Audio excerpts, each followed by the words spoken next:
right, give it a for Carrie Goodmom.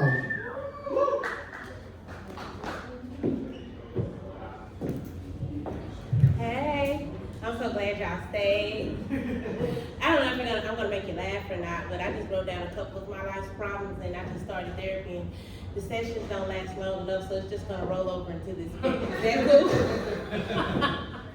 Like she's like, will you leave? Your time is up. Like 2 o'clock is here. I've been going to therapy.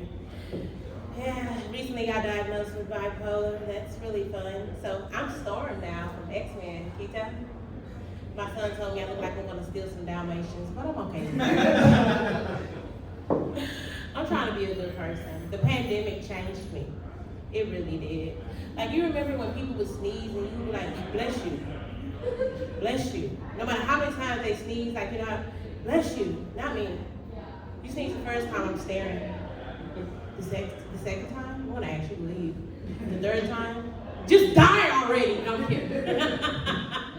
No, I'm not that terrible of a person, but I kind of am because my mom, I went to go see her, and she has this little ring cam. So I pushed the button, happy to see my mom. I heard. So I started walking away. I'm like, I'd rather just call. I don't know what she's coughing about, but I feel like I shouldn't get involved. And like now my kids, when they get sick, you know, it's changed my parenting too. The pandemic ruined my caring. My daughter got sick and I was like, babe, listen, put on this mask, it's time to go see dad. I don't want no parts of it. I don't want no parts of it. Yeah, I am scared of my children because now children are killing each other. They're killing themselves and their parents. So I decided that I'm going to give my kids whatever they want, no matter how expensive it is. You know, you want to know why? Because nobody kills Santa Claus. You hear me? That's my theory. What else? Men. Dating is kind of hard because, you know, men think that the answer to all life's problems is penis. You know, you got a sore throat, you know what to help them feel better? Penis. You lost your job? You know what to make you feel better? Yes. Penis. Grandma died? You know what to make you feel better? Help you with your grieving process? We should go get a room so you can get you some fresh penis. That's the answer to the world. That's the answer to the world hunger and everything. It's a good penis. All right, so I had a white stepdad growing up, and it was pretty cool, but not really, because back then, that was like 30 years ago, and it wasn't really that common to have a dad, let alone he be white in the hood, you know. So we had this thing where we didn't want people to know we had a dad, let alone he was white, because, you know, this is really our first time seeing white people. So this is just a traumatic shock to us. And so we kept getting pulled over by cops because they thought that he was trying to kidnap us. And I was thinking, what white man want black kids? I'll never know. But anyway, you know, that was new to me. And then I also found out that, you know, he had limits. You know, I don't know if all white people have limits, but he had limits on how much blackness he could take in a day. How many black people he could talk to, how many people that were black he could sit in a room with. For instance, we would listen to the radio, right? We had to share. You get your one black song, you get your one white song. You get your one black song, and they would rotate back and forth.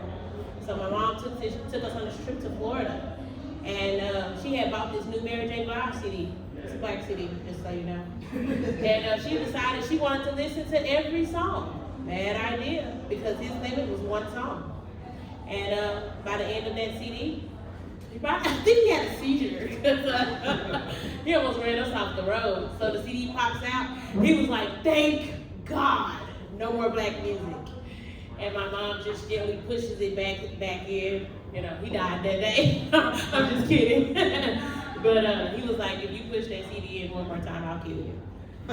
You know. And I remember the first time that he called my mom the N-word. It was like the coolest day ever. Because everyone's scared of a black woman. You don't say it, but you are. And so my mom was the scariest thing in the house. And so he had like, I thought he had bought like a chainsaw or he had like some kind of medical condition because he would always be, they'd have their arguments. And in the end, he'd be like, and it went on for years. It went on for years. So finally one day, she wakes us up at 3:40 in the morning. I never forget it. And she says, "Wake up, kids. He done finally did it.